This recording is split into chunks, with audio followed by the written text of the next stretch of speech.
할렐루야. 하나님께서 우리에게 은혜 베푸시기를 소망합니다. 귀한 분들이 여기 앉아 계십니다. 교회학교 교사도 계시고요, 또 청년들도 계시고, 또 우리 성도님들도 계십니다. 우리 교회학교 교사 한 번만 손 들어 보시겠습니까? 여기 앞에 다 같이 앉아 계시네요. 청년들 한번 손 들어 보시겠습니까? 막 이렇게 손 들고 있습니다. 너무 귀한 청년들이십니다. 네, 오늘 여름 사역 드림 예배로 우리가 함께 하나님께 예배 드리고 있는데요. 오늘 제목을 하나님께서 찾으시는 섬김의 리더로 정했습니다. 우리는 하나님께서 우리를 섬김의 자리로 불러주셨습니다. 그리고 우리 오후 예배에 오신 모든 성도님들은 다 섬김의 사역을 교회에서 또 가정에서 사회에서 하고 계실 거예요.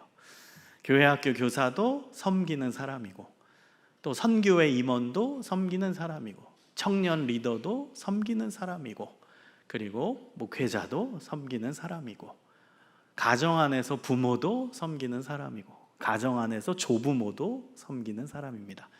그래서 오늘 모든 분들에게 해당되는 말씀임을 여러분 믿으시고 예수님께서 기뻐하시는 섬김의 리더가 되시기를 소망합니다. 여러분, 우리는 예수님을 닮기 위해 노력하는 사람들입니다. 오늘 본문은요, 예수님께서 이 땅에 오셔서 우리에게 보여주신 가장 대표적인 모습을 우리에게 알려주십니다. 그 모습은 바로 목자입니다. 예수님은 우리에게 목자로 다가오셨고, 목자로 섬겨주셨고, 목자로 사역하셨습니다. 그래서 예수님의 모습을 닮는다면 우리도 선한 목자, 좋은 목자가 되어야 하는 것입니다. 저는 어릴 때 제가 제일 좋아하는 동물은 양이었어요. 양. 너무너무 좋아해가지고 부모님이 쉬는 날에 어디 갈래 물어보면 항상 동물원에 가겠다고 얘기했어요. 양을 보려고. 대학교 시절에도 양을 좋아해서요, 저는 도서관에 가서 동물학 책을 보았습니다. 제 전공이 아니거든요. 근데도 양을 탐구하려고, 양의 특성, 양의 습성, 양을 키우는 방법을 알기 위해서 동물학 책까지 보았습니다. 요즘에도 양을 좋아합니다. 근데요, 요즘에는 양보다 조금 더 귀여운 애들이 나왔어요. 그래서 양에 대한 사랑이 그 동물에게 좀 옮겨졌어요. 여러분도 좋아하실 텐데요, 팬더, 푸바오. 실제로 제가 보러 갔어요. 너무 좋아해가지고. 그래서 팬더도 좋아하는데, 그럼에도 불구하고 제 동물 첫사랑은 양입니다. 그래서 양을 계속 저는 좋아합니다. 제가 양을 좋아하기 때문에 오늘 본문은 어느 목사님보다 더 정확하게, 더 자세하게 말씀드릴 수 있을 것 같아요.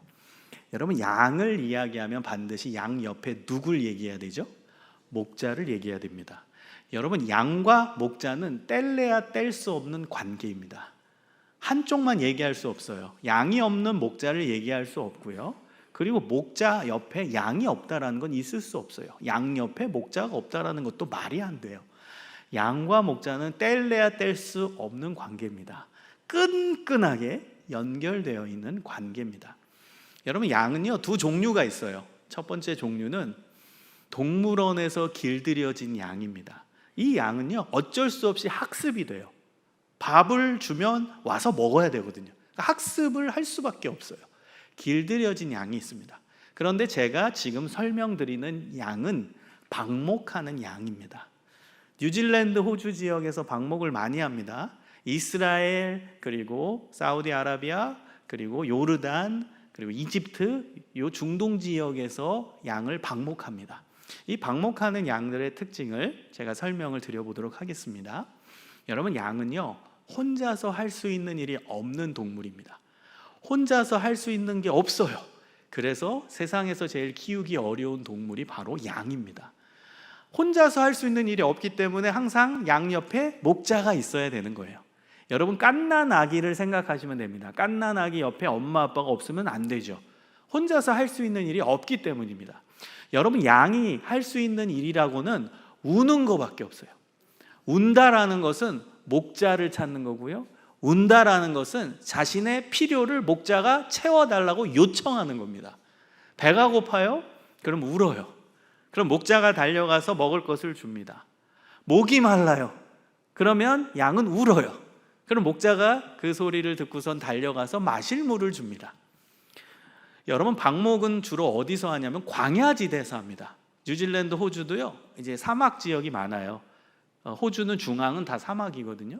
그 다음 중동 지역은 이 광야지대가 많아요. 이 사막화된 곳 광야지대에서 주로 방목을 하는데요, 이 광야지대는 밤이 되면요 온도차가 어마어마하게 나서요 마이너스로 떨어집니다. 낮에는 40도까지 올라가고 밤에는 마이너스까지 떨어집니다. 양은요 털이 있기 때문에 이 온도 변화에 민감하진 않지만 그래도 워낙 일교차가 크다 보니까요 민감하대요.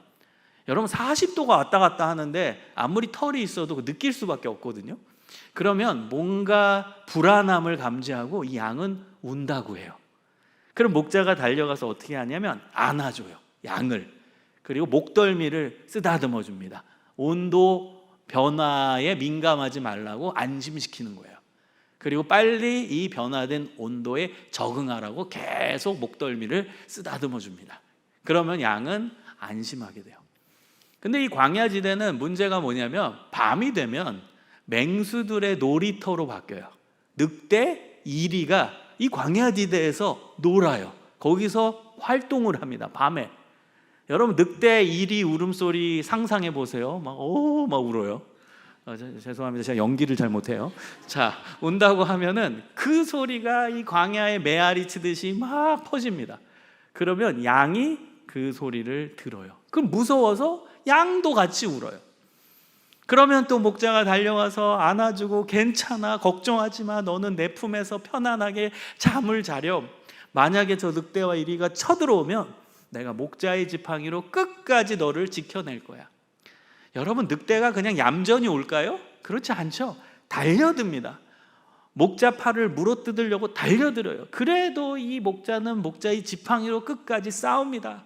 개랑 싸우다가 자칫 잘못하면 죽을 수도 있어요. 근데도 끝까지 이 목자는 양을 지키기 위해서 늑대와 이리와 싸우게 됩니다.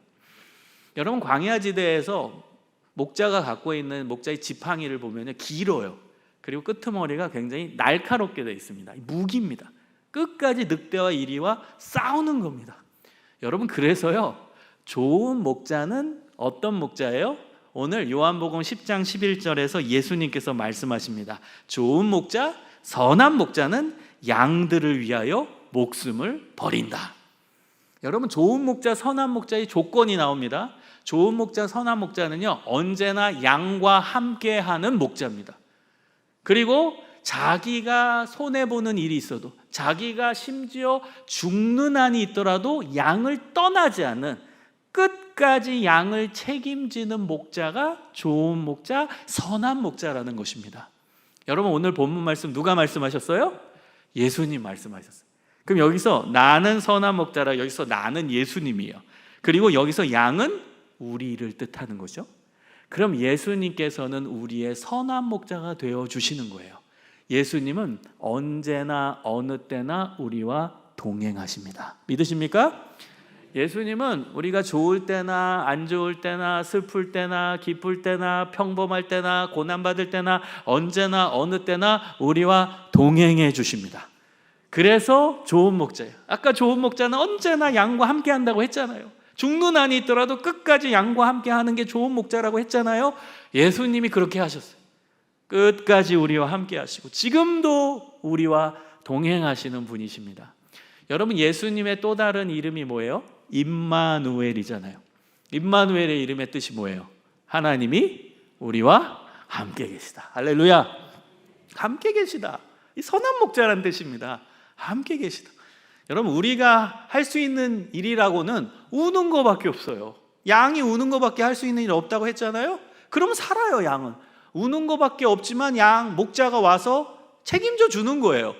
여러분, 우리도 마찬가지입니다. 우리가 예수님 앞에서 우는 것밖에 할 수 있는 일이라고는 없어요. 그 우는 게 뭐예요? 기도잖아요. 기도.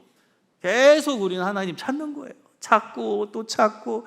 우리는 아무것도 할 수 없습니다. 제 힘으로는, 제 스스로는 아무것도 할 수 없습니다. 하나님, 선한 목자 되신 하나님, 저를 지켜주세요. 선한 목자 되신 하나님, 저의 기도에 응답해 주세요. 선한 목자 되신 하나님, 저를 붙들어 주세요. 우리가 하나님의 발을 붙들고 우리가 하나님의 손을 붙들고 주님을 찾을 때 주님께서 언제나 역사해 주심을 믿습니다. 선한 목자 되신 예수님이 우리의 예수님, 우리와 동행하시는 분이십니다. 여러분, 근데요, 기독교 신앙은요, 예수님을 닮는 거잖아요. 성경에 보면 하나님의 자기 계시가 나옵니다. 자기 계시라는 건 자기 자신을 드러내시는 거예요. 성경을 조망해 보면 하나님이 자기 자신이 누군지를 드러내시는 내용이 나오거든요. 그런데 그 패턴이 똑같아요. 여러분도 다 알아요. 한번 맞춰보세요. 내가 거룩하니 너희도 어떻게 하세요? 잘하시네요.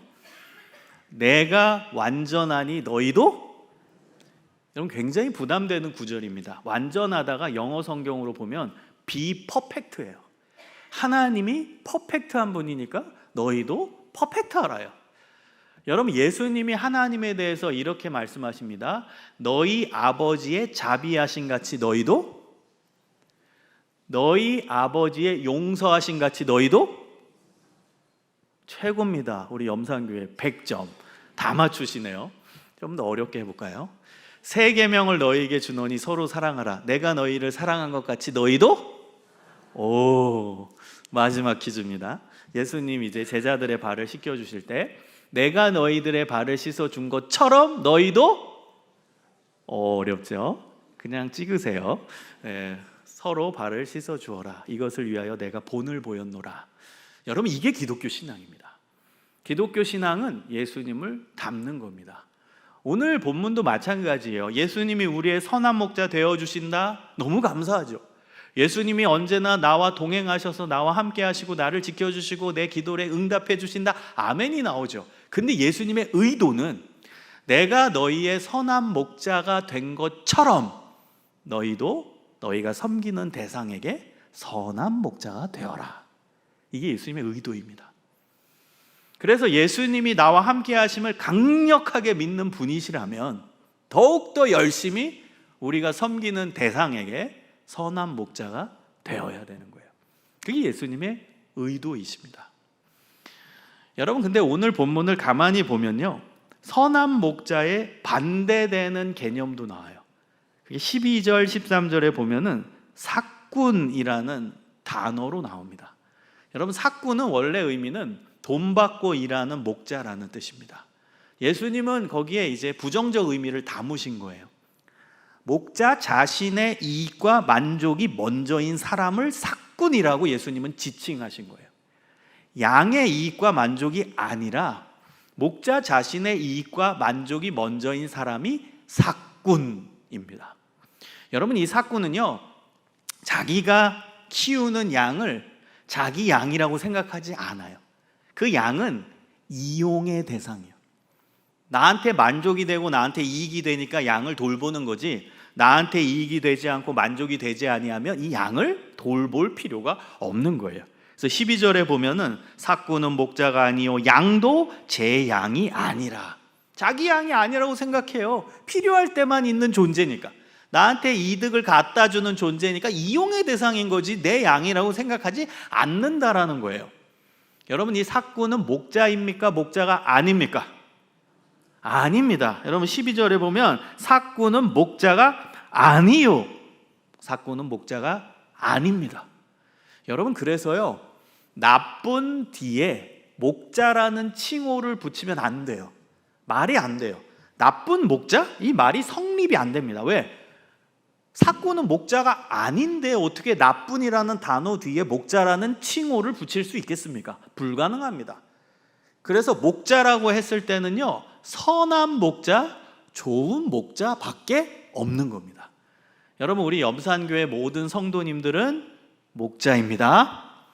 염산교회 모든 성도님들은 좋은 목자입니다.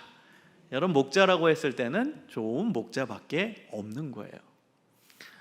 여러분, 근데요, 현실에서는, 저는 이제 교사대학이랑 교사 세미나 이런 걸 많이 다니는 사람인데요, 현실에서는 우리 특히 교회학교 선생님을 봤을 때 저분은 좋은 목자 같은데 어떻게 보면 사꾼 같기도 해 보이고, 사꾼이 됐다가 갑자기 또 좋은 목자로 바뀌기도 하는 것 같아 보이는 분이 보이기도 해요.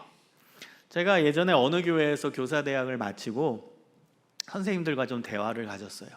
근데 한 선생님이 저한테 이런 얘기를 하는 거예요.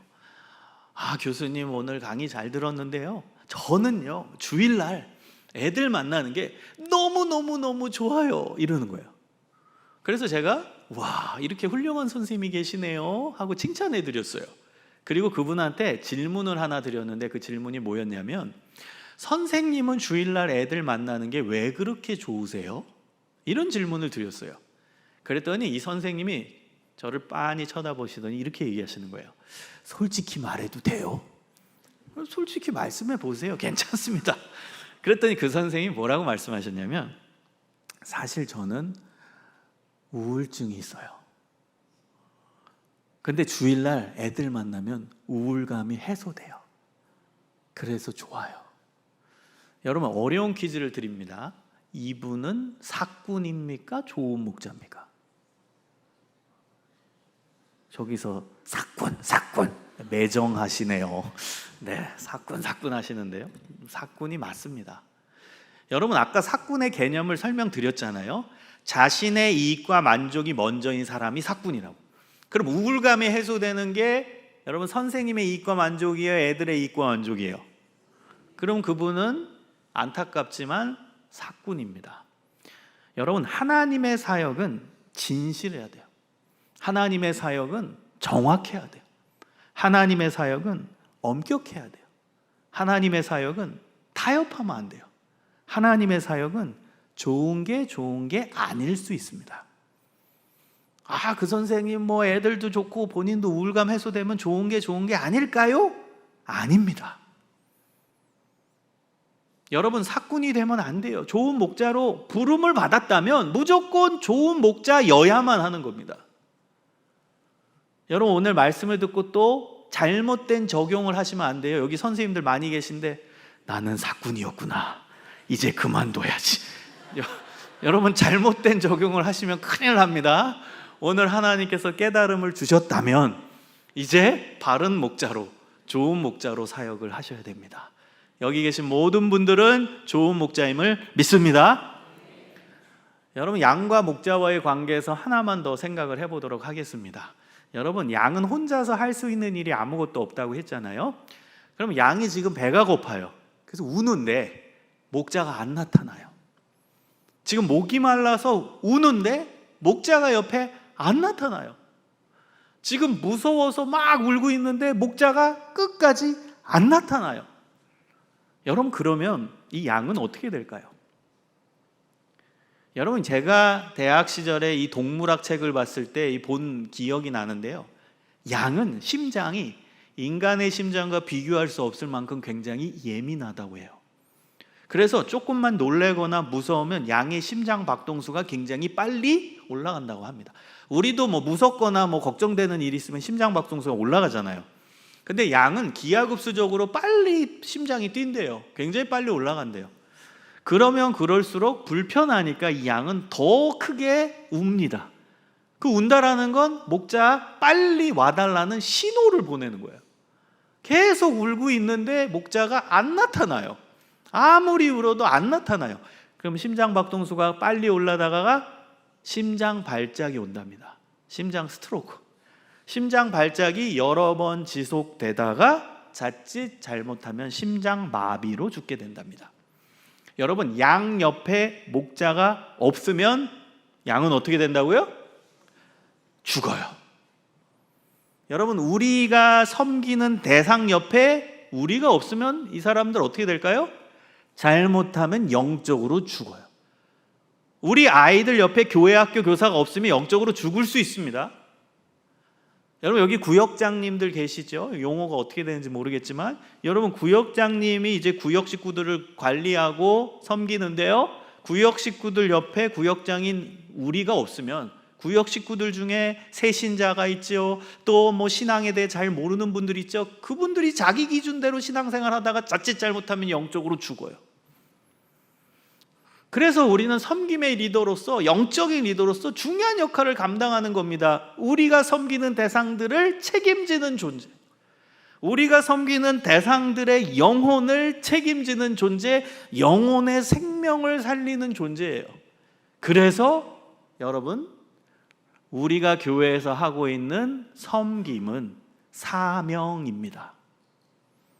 여러분, 사명이요, 원래 한자가요, 보낼사의 명령명이거든요. 그런데 제가 정의하는 사명은요, 일사자의 목숨명이에요. 목숨을 걸고 해야 하는 일, 목숨을 살리는 일, 이게 사명이에요. 목숨을 살리는 일, 목숨을 걸고 해야 하는 일, 이게 사명이라니까요. 여러분, 왜 우리가 목숨을 걸고 해야 돼요? 영혼의 생명을 살리는 일이니까. 왜 교회학교 교사가 사명이에요? 우리 아이들의 영혼의 생명을 살리는 일이니까 생명을 걸고 해야 되는 일이에요. 그래서 사명입니다. 여러분, 사명의 이 증거가 뭔지 아세요? 사명의 증거는요, 손해가 따라요. 희생이 따라요. 여러분, 지금 우리 사회에서도요, 생명을 살리는데 앞장서는 분들이 계시죠. 소방관에서 일하시는 분들. 그러면 이제 불이 나요. 그러면 목숨 걸고 들어가는 거예요. 목숨을 살리는 일, 목숨을 걸고 해야 하는 일. 그분들은 그래요. 그러다가 자칫 잘못하면 불똥이 튀어서 부상도 당하고, 자칫 잘못하면 순직하십니다. 목숨을 걸고 하는 일이에요. 여러분, 생명을 살리는 일은 생명을 걸고 해야 돼요. 그래서 사명이라니까요. 사명, 생명을 살리는 일, 생명을 걸고 하는 일, 이게 사명이에요. 반드시 희생과 손해가 따르기 마련입니다. 생명을 거는 일인데, 생명을 살리는 일인데 어떻게 손해와 희생이 없겠습니까?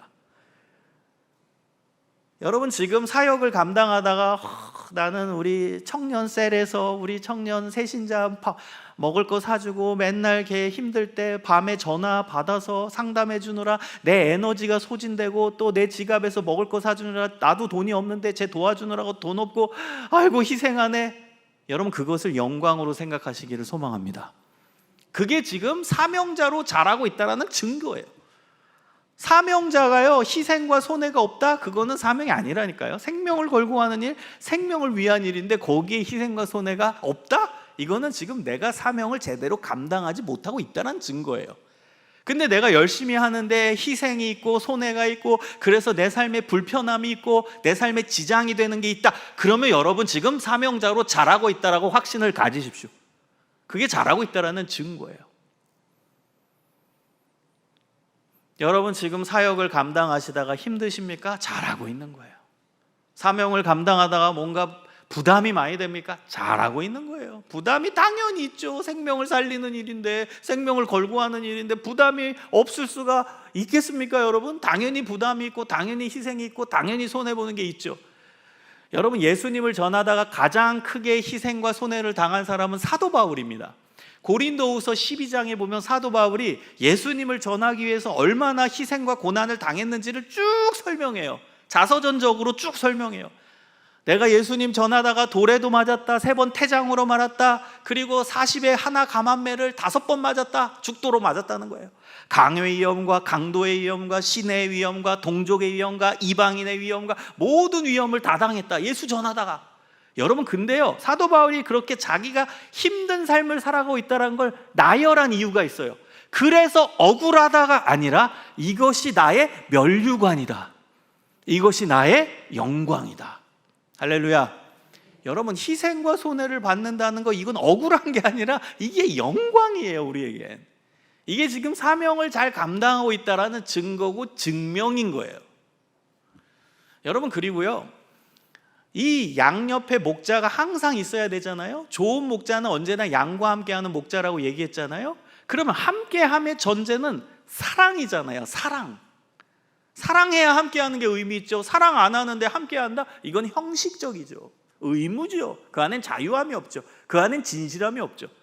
그래서 함께함의 전제는 사랑이에요. 근데 놀랍게요, 그 사랑의 전제와 증명도 바로 희생과 손해예요. 손해보고 희생하는 게 있어야 사랑이 사랑으로 증명됩니다. 손해보는 게 있어야 그게 진짜 사랑으로 증명되는 거예요. 여러분, 제가요 어린 시절에 이런 생각을 해봤어요. 저도 모태신앙으로서 어릴 때부터 교회 다녔는데요, 어린 시절에 어떤 생각을 했냐면, 우리 예수님께서 꼭 이 땅에 오셔서 십자가를 지셔야만 했을까? 구원의 방법으로 왜 저렇게 처절하게 고난을 당하는 방법을 사용하셨을까? 그런 생각을 해봤을 때가 있어요. 왜 그런 방법을 사용하셨을까? 나라면 하늘에서 권위적으로 무섭게 엄청난 음성을 발해서, 야 인간들아 회개해라. 웃지 마십시오, 진지합니다. 야 인간들아 회개해라. 다 바깥에 나서 무릎 꿇고, 지금도 예수를 안 믿는 자들아 무릎 꿇고 두 손 두 발 빌면서 나한테 회개하고 나를 믿어라. 여러분, 하늘에서 그런 음성이 들린다면 이 사람들 다 안 믿을까요? 예수님? 난 다 믿을 것 같은데요. 지금 상상해 보세요. 지금 이 파란 하늘에 어마어마하게 무서운 음성이 들리는 거예요. 내가 예수다. 너네 예수 아직도 안 믿는 놈들아 회개해라. 너네 다 죽는다. 그럼 여러분, 믿지 않는 사람들이, 지금 놀러 가던 사람들이 어떨까요? 하늘에서 막 무서운 소리 나니까 막 이게 무슨 현상이야? 막 과학자들은 이거 뭐 신비 현상이네 막 탐구하다가 이게 도저히 해석할 길이 없으면, 야 진짜 신의 음성이다 하고 다 무릎 꿇지 않았겠어요? 무릎 꿇고 두 손 두 발 다 빌면서, 잘못했습니다. 하나님이 살아계셨네요. 예수님 믿을게요. 잘못했습니다. 제가 어린 시절에 그걸 생각했어요. 그렇게 하나님은 구원의 방법을 사용하지 않으셨을까? 왜 인간의 몸을 입고 이 땅에 오셔서 그렇게 괴롭게 사시고 십자가에서 처절하게 돌아가시고, 그런데도 아직도 예수 안 믿는 사람들이 이렇게 많은데 왜 예수님은 굳이 그런 어려운 방법을 사용하셨을까? 제가 어린 시절에 고민했던 내용이에요. 남달랐죠? 어린 시절에 저는 이걸 고민했어요. 여러분, 제가 답을 찾았어요. 그 답이 뭐냐면, 희생과 손해가 있어야만 사랑이 사랑으로 증명되기 때문입니다. 여러분, 예수님께서 인간의 몸을 입었다? 이게 성육신이죠. 그 자체가 희생과 손해입니다. 여러분, 하나님은 무한대 하나님이에요. 어디에 제한되지 않은 무한대의 능력의 하나님이에요. 그 하나님이 인간의 몸을 입는다? 존재가 한계적인 인간의 옷을 입는다? 여러분, 이 자체가 희생과 손해 아니에요? 모든 능력이 있고 모든 거에 제한과 속박이 없으신 그분이 제한된 인간의 몸 안으로 들어간다? 여러분, 이 자체가 희생과 손해입니다. 그분께서 이 땅에 오셨습니다. 여러분, 예수님께서 이 땅에 오셔서 어디서 태어나셨죠? 마구간에서 태어나셨습니다. 마구간이 어떤 곳이에요? 말의 침과 똥이 엉켜있는 가장 더러운 공간입니다. 여러분, 순수 유대인들은요 마구간에 들어가지 않았어요. 왜요? 마구간에 들어가면 오염된다라고 생각했어요. 그게 더러운 공간이에요. 근데 그걸 영적으로도 해석을 했어요. 저기 들어가면 영적으로 오염된다. 그래서 순수 유대인들은 마구간에 안 들어갑니다. 더러운 곳이라고. 거기 가면 우린 죄를 얻게 된다. 더럽혀진다. 안 들어가세요. 그 공간에서 예수님이 태어나셨어요. 여러분, 예수님께서 누우셨던 말구유는 말밥통입니다. 말에 침이 엉켜 있고요. 또 거기에 말이 거기 얼굴만 댔겠어요? 엉덩이도 댔겠죠? 똥도 있죠. 말에 침과 똥이 엉켜 있는 가장 더러운 곳이 말구유입니다. 거기서 우리 아기 예수님이 누우셨어요. 여러분, 저는요 어린 시절에 유치부 다닐 때 우리 유치부 전도사님이 그림 자료를 굉장히 잘 그리셨어요. 그래서 마구간을 설명할 때 예쁜 그림을 그리셨어요. 지푸라기가 따뜻하게 깔려있고, 그 다음에 이 말들이 얼마나 예쁘게 생겼는지. 그래서 저는 어린 시절에 마구간이 좋은 곳인 줄 알았어요. 따뜻한 곳, 낭만적인 곳, 이곳이 마구간이라고 착각했어요. 여기 유치부 전도사님, 유치부 선생님들 계시죠? 마구간 그리실 때 막 그리세요. 막 더럽게 그리세요. 마구간은 더러운 공간입니다. 마구간은 사람이 들어가지 않는 공간이에요. 그곳에서 우리 예수님께서 태어나셨어요.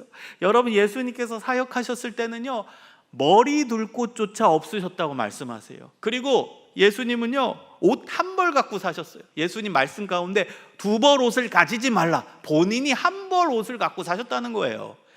절대 극빈의 삶, 청빈한 삶, 가난한 삶을 예수님은 이 땅에서 사셨을 때 사셨어요.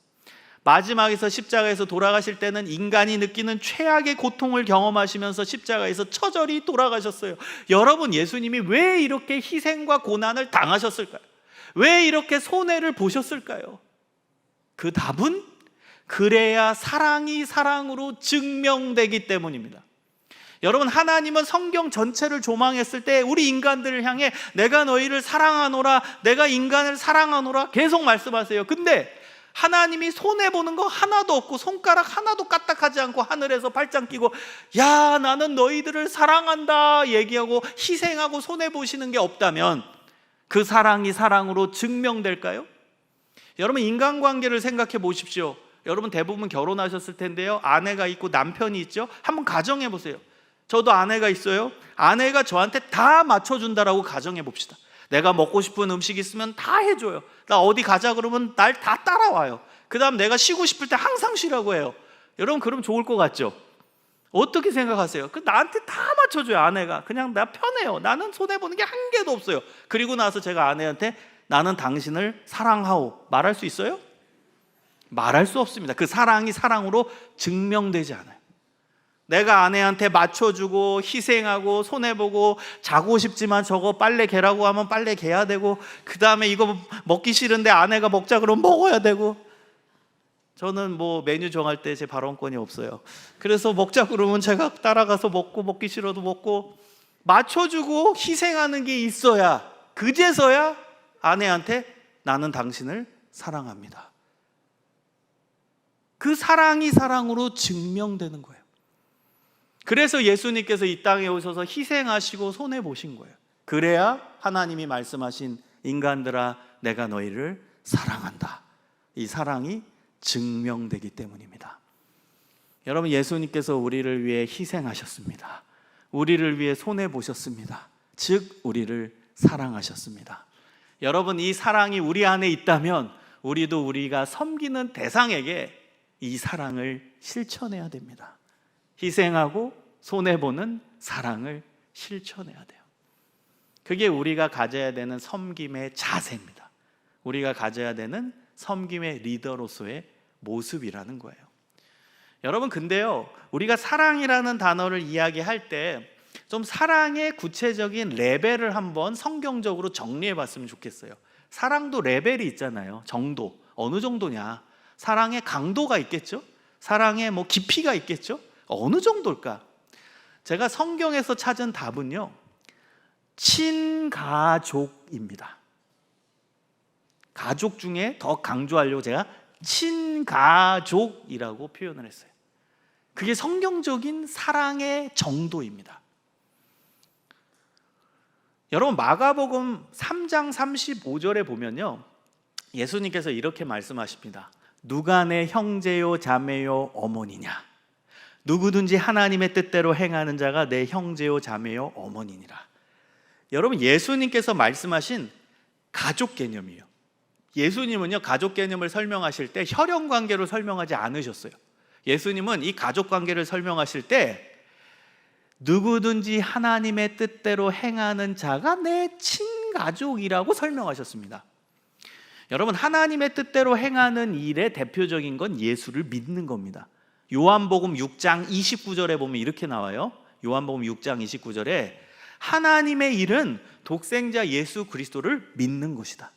그럼 마가복음 3장 35절과 요한복음 6장 29절 연결하면 누구든지 하나님의 뜻대로 행하는 하나님의 일은 예수 그리스도를 믿는 것인데, 예수 그리스도를 믿는 자가 내 형제요 자매요 어머니니라.